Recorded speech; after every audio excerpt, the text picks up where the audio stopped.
So I want to do a little video on my saddle hunting setup, what I carry and why I carry it, and hopefully give you guys some insight that are new saddle hunters or considering possibly switching over to a saddle. First thing you need, your climbing sticks. Without your climbing sticks, you can't climb up the tree to actually get into your saddle. Climbing sticks are going to be a matter of preference, whatever brand, length, whatever that you prefer. That's what I'll recommend, whatever you are comfortable with. Saddle. You need your saddle to be able to saddle hunt. Your platform. Your platform, you're going to need that once you're up in the tree to actually have somewhere to stand. And your main bag. I use a hydration pack, 3 liters of water, and then the couple little pouches in here. I can fit all the things I absolutely need and keep it down to a minimum of what I carry with me. And then you're going to want, once you're up in your tree, you're going to want your bow hook and your accessory hook to hang your bag. So now let's go to my saddle and I'll show you how I have everything set up. I'm right-handed, so I prefer to have my main dump pouch on my left-hand side because I like to go around from the left to the right when I'm hooking up my ropes and my lineman's rope and all those. Matter of preference. So we'll start with my left-hand side of my saddle here. I have my bow rope, which is, a little retracting bow rope. As I climb the tree, I can hook my bow, and it just, as I climb, the rope comes out. It makes it a little easier on me. Then I have my little dump pouch here, my little accessory pouch, which has the straps for my tree sticks. And then down in the bottom there, I have a couple extra continuous loops that I carry just in case I want an extra prusik or, need it. I also carry in this pouch a secondary strap for my platform just in case something happens. You never know what's going to happen out there. Now moving on to my left side, which will be the right on camera. In my main pouch here, I have my lineman's belt tucked away. First thing that comes out of this pouch is my lineman's belt. I'll get to my tree, I'll set my first stick, then I'll hook up my lineman's belt to my saddle. Once I get up to the hunting height, then I'll reach in, I'll pull out my tether, I'll set my tether, and connect to my bridge. Once that's done, I can take my lineman's belt off, pop that back into that main pouch. Now, when it's time to leave, I have to take my lineman's rope out, hook up, before I can actually take my tether off and put it, back in the pouch for the day. That's the reason I keep both my tether and my lineman's belt in the same pouch. That way it kind of forces me to hook up my lineman's rope before I even think about hooking up my tether. Now, when it comes to my platform, I have 2 platforms that I can take with me. Generally, this will be my main platform. I will hook this up as I'm walking into wherever I'm going to set up. I have just a gear tie strapped around one of my loops on my saddle that I can hook this up to. Works out great. If I decide that I want to go sit for a very long sit, all day sit in a tree, I will bring both platforms. And what I'll do is I will set up my secondary platform on a different position in the tree that I'm in, which gives me more options of where I want to be in that tree. If the deer are coming in from a direction where it's going to be on my weak side out of my main platform, I can actually set up this platform, the secondary platform, on a different spot to now turn my weak side into a strong side shot. Now, however you set that up, that's your own preference. Let's move on to what's in my bag and why. So, knee pads connected to my bag. If you're saddle hunting, you're going to want something to protect your knees from that tree, especially if you're going to be up there on a long sit. You're going to want to kind of sit down, swing into the tree. These are just cheap little $8 knee pads. They're not meant to protect your knees. They're meant to just kind of keep the tree bark from digging into your knees. Now, in my main pouch here on my saddle, or excuse me, on my hydration pack, I open it up. I have an extra bow release just in case. You never know what's going to happen out there. You know, you break a release or something falls out. I have 2 different flashlights in here. My main regular flashlight and then my little red light for if you're walking in the dark or whatever in the early morning. You can kind of use that red light and it won't spook the deer as much. I have 3 different knives in here. I do keep a razor knife. The reason I keep the razor knife is because A, I know that blade's going to be extremely sharp when I need it, but if I only need to go in that deep, I can go in that deep.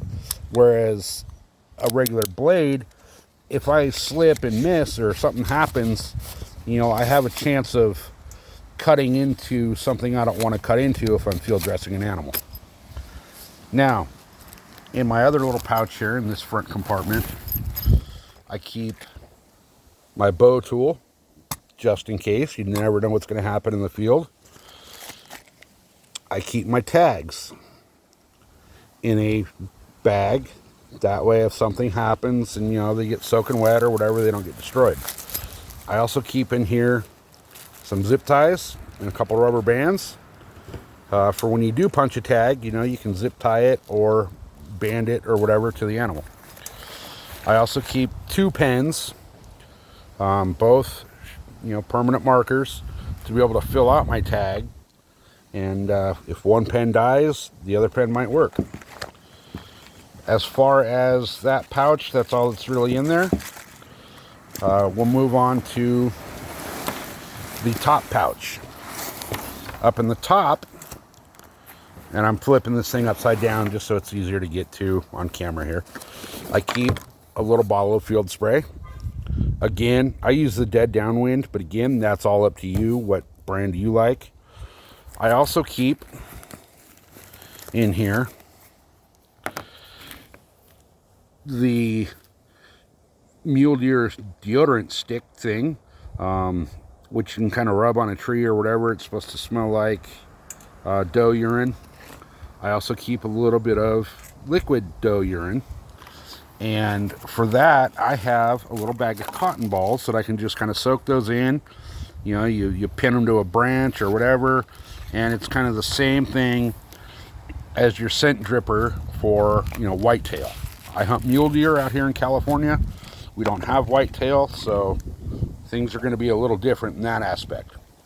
Now, also in this top pouch, your field dressing gloves. Because, you know, nobody wants to stick their hand up there and get all nasty and then have to hike them out and then drive home.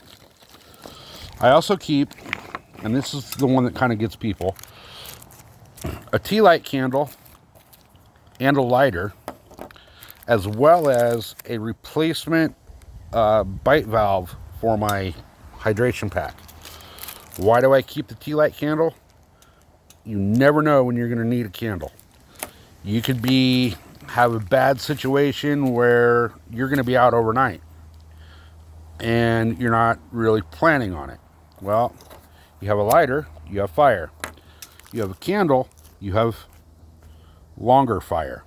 You can also use that candle in the event that you need search and rescue. In the dark, you wouldn't think it, but a little candle flame in a dark area is going to show up if they're looking for you. It's going to create that light.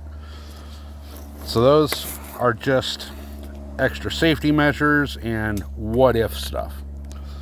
Now, I also carry on my pack a few extra carabiners, just because it's nice to have them. If, you know, say my main carabiner here on my bridge, something happens. I drop it, I lose it, it malfunctions, it won't lock. I have a backup. As far as my bow hooks,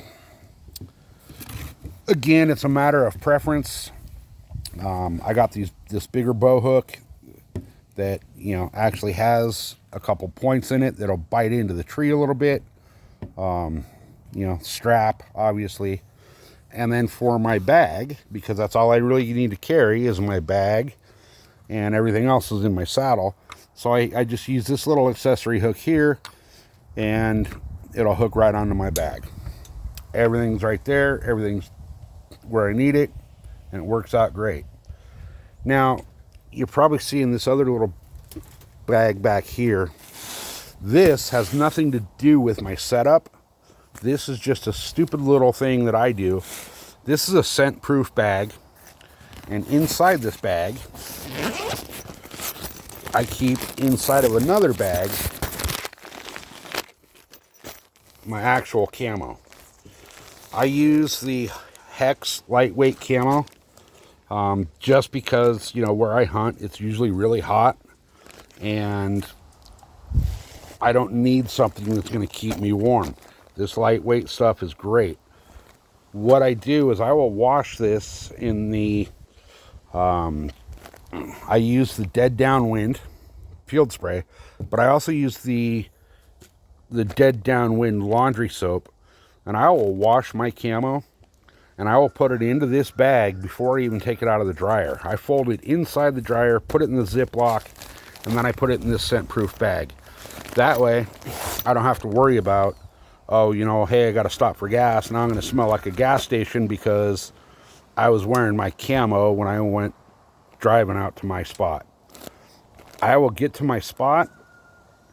I will change out of whatever clothes I wore driving there and into a fresh pair of, you know, I usually just wear a pair of shorts and a t-shirt underneath my lightweight camo due to the average temperature here. But I will change all my clothes. And I do keep the clothes that I'm going to wear underneath this camo in the same kind of a bag. They're in a Ziploc bag, in another smell-proof bag. That way, when I get there, I know that I haven't picked up any extra unneeded gas station or restaurant scent on the clothes I'm going to be wearing hunting.